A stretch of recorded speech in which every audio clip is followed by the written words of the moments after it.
청취자 여러분, 안녕하세요. 날마다 쏟아지는 뉴스를 알기 쉽게 설명해 드리는 놀라운 뉴스 공부 시간입니다. 오늘은 참으로 가슴 뭉클한 소식을 가지고 왔습니다.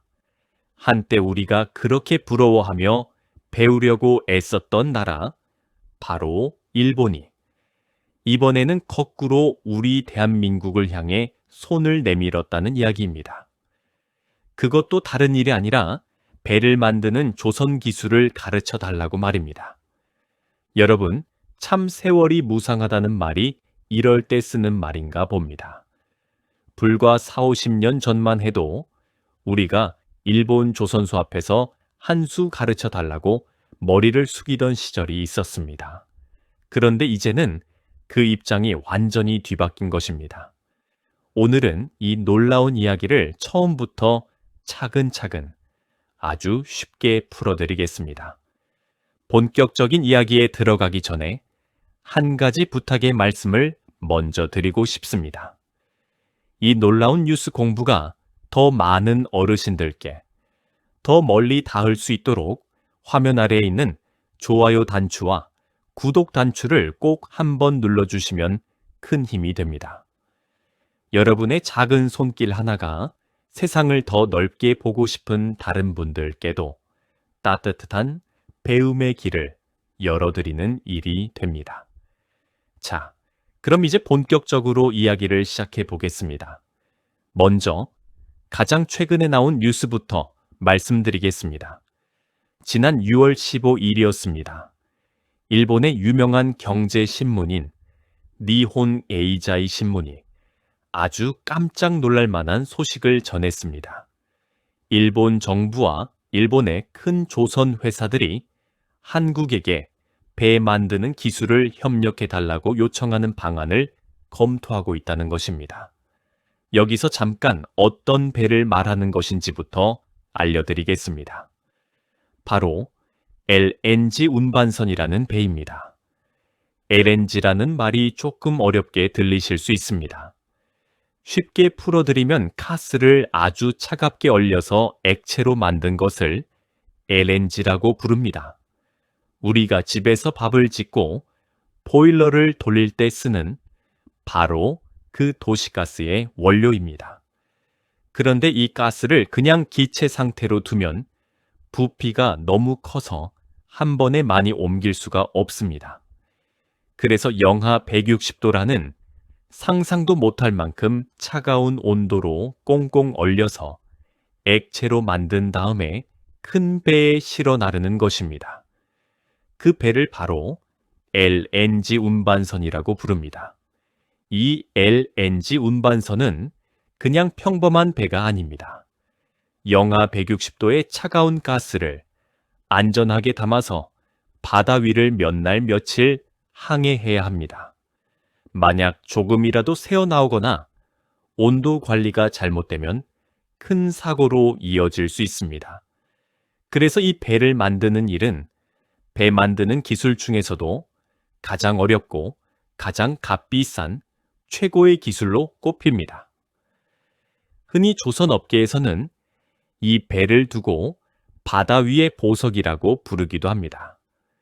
이 배 한 척의 값이 얼마나 비싼지 아십니까? 보통 LNG 운반선 한 척의 값은 우리 돈으로 따지면 무려 3천억 원이 넘습니다. 배 한 척이 웬만한 큰 빌딩 한 채 값을 훌쩍 넘는 것입니다. 그러니 이런 배를 만들 수 있다는 것은 단순히 돈을 많이 버는 일을 넘어서 그 나라의 기술 수준이 세계 최고라는 것을 증명하는 일이기도 합니다. 아무 나라나 만들 수 있는 배가 결코 아닙니다. 그런데 놀라운 사실이 있습니다. 바로 LNG 운반선을 전 세계에서 가장 잘 만드는 나라가 바로 우리 대한민국이라는 것입니다. 지금 전 세계에서 만들어지는 LNG 운반선의 약 70%를 한국이 만들고 있습니다. 나머지 대부분은 중국이 만들고 있고요. 그렇다면 일본은 어디에 있을까요? 놀랍게도 일본은 이 시장에서 거의 자취를 감추었습니다. 여러분, 이 대목에서 정말 가슴이 벅차오릅니다. 한때 세계 최고의 조선 강국이었던 일본이 지금은 이 귀한 배를 한 척도 제대로 만들지 못하는 처지가 된 것입니다. 그래서 결국 세계 1등인 우리 한국에게 기술을 좀 나눠달라고 손을 내밀게 된 것입니다. 일본의 신문은 이 상황을 두고 40년 만에 한국과 일본의 처지가 완전히 뒤바뀌었다고 표현했습니다. 자, 그러면 여기서 한 가지 궁금증이 생기실 겁니다.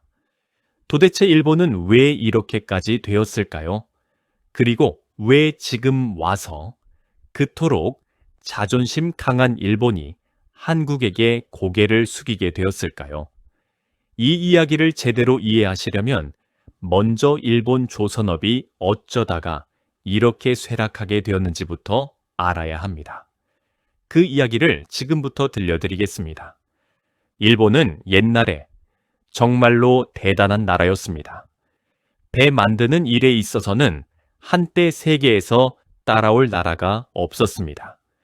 20세기 중반부터 일본은 세계에서 가장 많은 배를 만드는 나라였습니다. 전 세계 바다를 누비는 배의 절반 가까이를 일본이 만들던 시절도 있었습니다. 일본의 조선소들은 기술도 뛰어나고 일하는 사람들도 부지런해서 누구도 따라올 수 없는 최강자였습니다.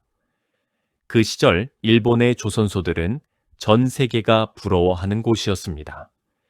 일본이 만든 배는 튼튼하고 정교하기로 소문이 자자했습니다. 그래서 세계 각국이 배를 주문할 때면 가장 먼저 일본을 찾았습니다. 일본은 그 배를 만들어 팔면서 엄청난 돈을 벌어들였고 그 돈으로 나라를 부강하게 만들었습니다. 그야말로 조선업은 일본이 가장 자랑스러워하던 산업이었습니다. 그런데 시간이 흐르면서 일본은 조금씩 방심하기 시작했습니다. 가장 큰 문제는 새로운 기술에 대한 투자를 게을리한 것이었습니다. 특히 그 어렵다는 LNG 운반선을 만드는 방식에서 일본은 옛날 방식을 고집했습니다. 무슨 말이냐면 가스를 담는 통, 즉 탱크를 만드는 방법이 두 가지가 있는데요. 하나는 둥근 공처럼 생긴 탱크를 여러 개 끼워 넣는 방식입니다. 이것을 모스 방식이라고 부릅니다. 일본은 이 둥근 탱크 방식을 끝까지 고집했습니다. 그런데 한국은 달랐습니다. 한국은 새로운 방식을 받아들였습니다. 바로 멤브레인 방식이라는 것입니다. 이 멤브레인 방식은 네모난 모양의 탱크를 배 위의 몸체와 하나로 딱 붙여서 만드는 방식입니다. 이 방식은 만들기가 훨씬 더 어렵습니다. 하지만 그만큼 장점이 큽니다. 가스를 담을 수 있는 공간이 훨씬 넓고 배를 움직이는 데 드는 비용도 훨씬 적습니다. 그러니 배를 사는 회사 입장에서는 당연히 한국이 만든 멤브레인 방식 배를 더 좋아하게 된 것입니다. 결국 어떻게 되었을까요? 시간이 흐르면서 전 세계 사람들은 일본의 옛날 방식 배보다 한국의 새로운 방식 배를 훨씬 더 많이 찾게 되었습니다. 일본의 둥근 탱크 방식은 점점 시대에 뒤떨어진 기술이 되어버린 것입니다. 그리고 마침내 일본은 가격 경쟁에서도 한국과 중국에 밀리기 시작했습니다. 일하는 사람들의 인건비는 비싸지고 기술은 뒤떨어지고 가격은 비싸니 누가 일본 배를 사겠습니까? 그 결과는 참으로 충격적이었습니다. 일본은 2019년에 마지막으로 LNG 운반선 한 척을 손님에게 넘긴 다음부터 단 한 척도 만들지 못하고 있습니다. 7년 가까이 이 귀한 배를 한 척도 만들지 못한 것입니다. 더 심각한 것은 오랫동안 배를 만들지 않다 보니 이제는 그 기술을 가진 사람도 그 기술을 받쳐주던 회사들도 거의 다 사라져버렸다는 것입니다. 한마디로 기술의 명맥이 끊겨버린 것입니다. 여러분, 기술이라는 것은 참 무섭습니다. 한번 손에서 놓으면 다시 되찾기가 정말로 어렵습니다. 사람의 솜씨라는 것이 꾸준히 갈고 닦지 않으면 금방 녹슬어 버리기 때문입니다. 일본이 바로 그런 처지가 된 것입니다. 한때 세계 최고였던 그 손기술이 이제는 흔적도 없이 사라져버린 것입니다. 이것은 마치 평생 농사를 짓던 농부가 몇 년 동안 밭을 놀리다가 다시 농사를 지으려고 보니 농기구도 다 녹슬고 밭도 황무지가 되어버린 것과 같습니다. 다시 농사를 지으려면 처음부터 모든 것을 새로 시작해야 합니다.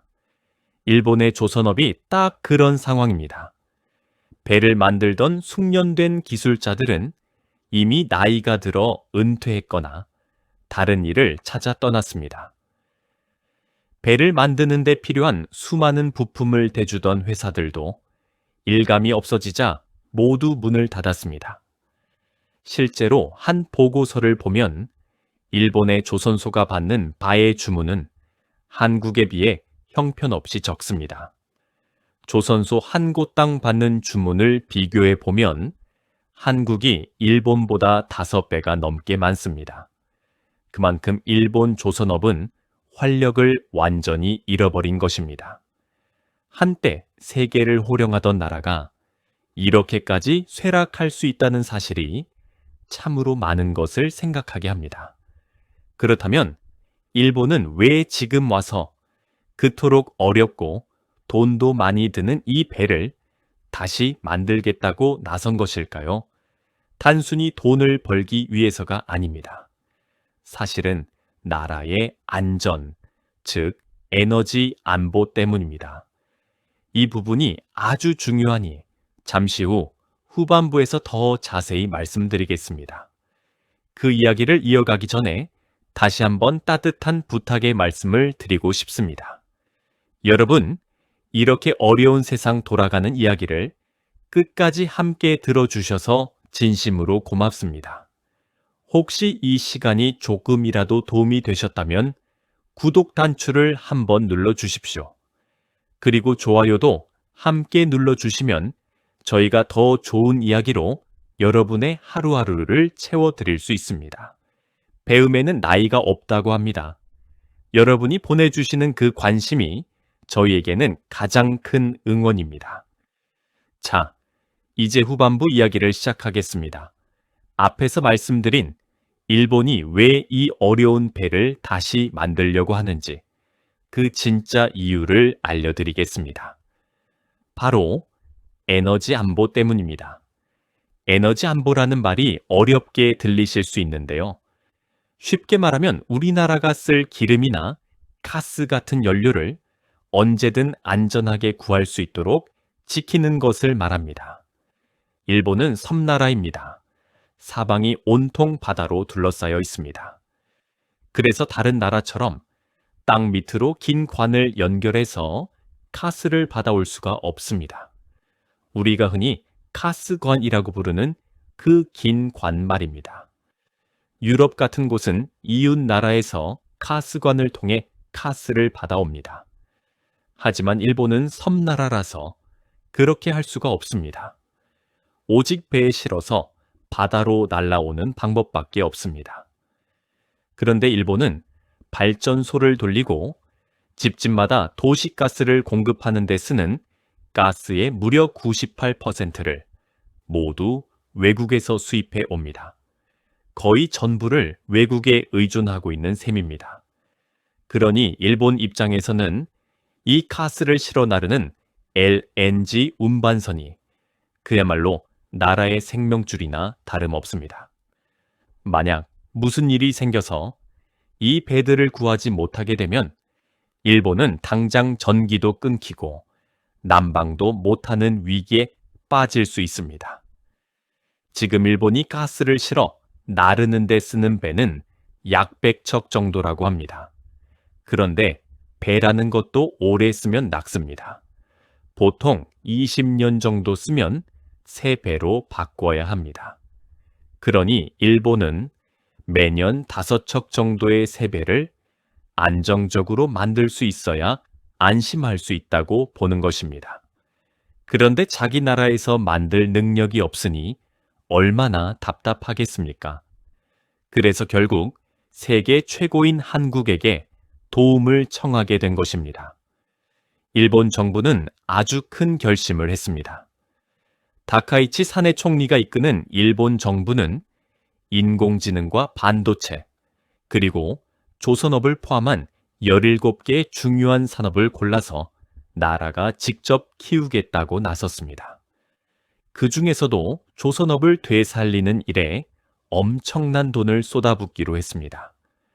일본 정부는 2025년 예산에 우리 돈으로 따지면 어마어마한 금액인 1200억 엔이라는 돈을 배정했습니다.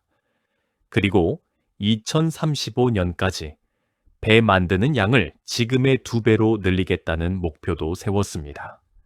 심지어 일본 정부는 자기 나라 조선소에 직접 돈을 투자해서 큰 주주가 된 다음에 회사를 살리겠다는 방안까지 검토하고 있습니다. 그만큼 일본이 지금 절박하다는 뜻입니다.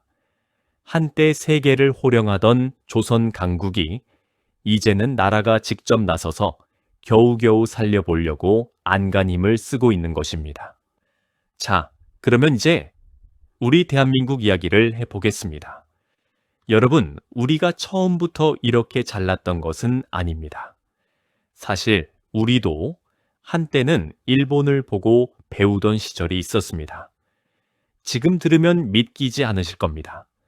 하지만 불과 50년 전만 해도 우리는 배 한 척 제대로 만들 줄 모르는 가난한 나라였습니다. 때는 1970년대로 거슬러 올라갑니다. 그 시절 박정희 정부는 나라를 일으키기 위해 조선업을 키우기로 마음먹었습니다. 그래서 1973년에 지금의 현대중공업이 세워졌습니다. 그런데 배를 만들려면 기술이 있어야 하는데 그 기술이 우리에게는 없었습니다. 그래서 어떻게 했을까요? 우리는 영국 같은 선진국에 가서 기술을 배워오고 설계도를 빌려왔습니다. 그리고 무엇보다 바로 옆 나라인 일본의 조선소를 열심히 보고 배웠습니다.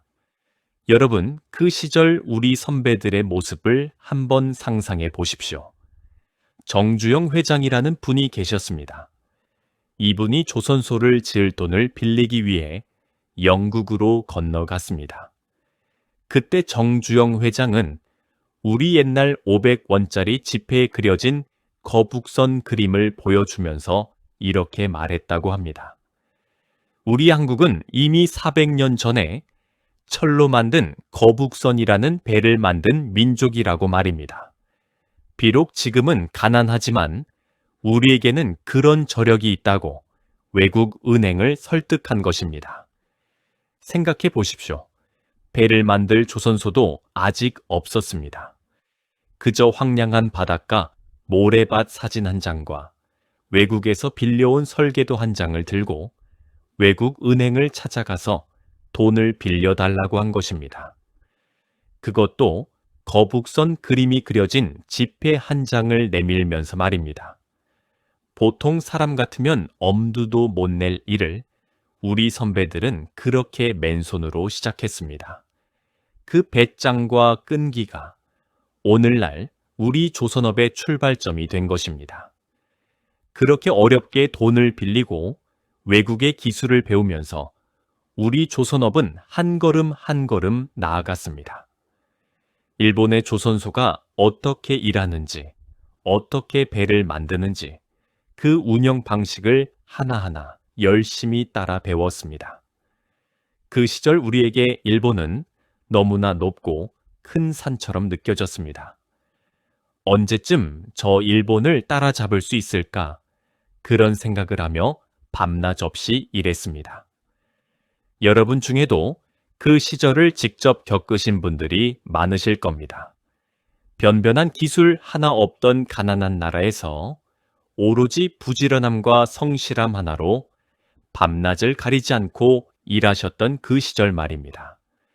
조선소의 뜨거운 용접 불꽃 앞에서 땀 흘려 일하셨던 그 손길들이 모여 오늘의 대한민국을 만든 것입니다. 그 자랑스러운 역사의 주인공이 바로 여러분이십니다.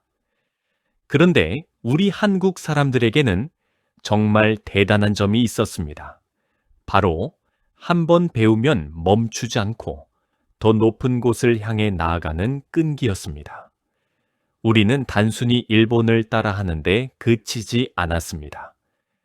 일본이 옛날 방식을 고집하며 안주하고 있을 때 우리는 더 어렵고 더 새로운 기술에 과감하게 도전했습니다. 바로 앞에서 말씀드린 그 어려운 멤브레인 방식의 LNG 운반선입니다. 한국의 조선소들은 1990년대부터 이 어려운 배에 집중적으로 투자하고 도전했습니다. 수없이 실패하고 또 도전하면서 마침내 세계 최고의 기술을 우리 손으로 만들어냈습니다. 그렇게 우리는 부가가치가 가장 높은 고급 배 시장에서 일본을 완전히 따돌리게 된 것입니다. 이 멤브레인 방식이 얼마나 어려운 기술인지 잠깐 설명드리겠습니다. 영하 160도라는 극한의 추위를 견디면서도 가스가 한 방울도 새지 않도록 얇은 금속판을 한 치에 오차도 없이 이어 붙여야 합니다. 손바닥만한 틈도 용납되지 않습니다. 마치 거대한 배 안에 완벽한 보온병을 만드는 것과 같습니다.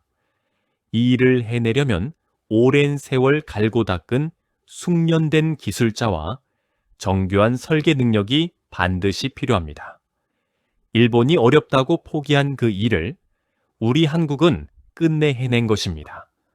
그 결과 2000년대에 들어서면서 한국은 마침내 일본을 제치고 세계에서 배를 가장 많이 만드는 나라, 세계 1등이 되었습니다. 가르침을 받던 학생이 스승을 뛰어넘는 순간이었습니다. 정말 자랑스러운 일이 아닐 수 없습니다. 여기서 그치지 않았습니다. 우리는 이제 단순히 배만 잘 만드는 나라가 아닙니다. 기술을 외국에 가르쳐주고 수출하는 나라가 되었습니다. 한 가지 흥미로운 이야기를 들려드리겠습니다. 그동안 LNG 운반선의 가스 탱크를 만드는 핵심 기술은 사실 프랑스의 한 회사가 거의 독점하고 있었습니다. 그래서 우리 한국 조선소들도 배 한 척을 만들 때마다 그 프랑스 회사에 막대한 기술 사용료를 내야 했습니다. 그런데 이제 상황이 달라지고 있습니다. 우리 현대중공업은 하이맥스라는 자기만의 독자적인 가스탱크 기술을 개발했습니다. 더 이상 프랑스 회사에 비싼 사용료를 내지 않고 우리 기술로 배를 만들 수 있게 된 것입니다.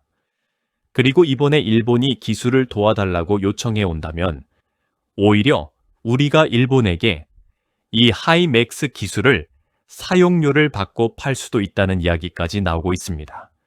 이뿐만이 아닙니다. 우리 한국 조선업은 이제 전 세계 곳곳에 기술을 전파하는 나라가 되었습니다. 가스를 가장 많이 수입하는 인도 같은 나라는 가스를 받아들이는 항구는 많이 짓고 있지만 정작 그 가스를 실어 나르는 배를 만들 능력이 전혀 없습니다. 동남아시아의 여러 나라들도 마찬가지입니다. 이런 나라들이 모두 세계 최고인 우리 한국을 바라보고 있습니다. 우리가 만든 배를 사가고 우리의 기술을 배우고 싶어 합니다. 또 한 가지 자랑스러운 소식이 있습니다. 바로 세계 최강대국인 미국마저도 우리 한국 조선업과 손을 잡고 싶어 한다는 것입니다. 미국도 한때는 배를 잘 만드는 나라였지만 지금은 그 능력이 많이 떨어진 상태입니다. 그래서 미국은 자기 나라 조선업을 다시 살리기 위해서 세계 최고인 우리 한국에게 도움을 요청하고 있습니다.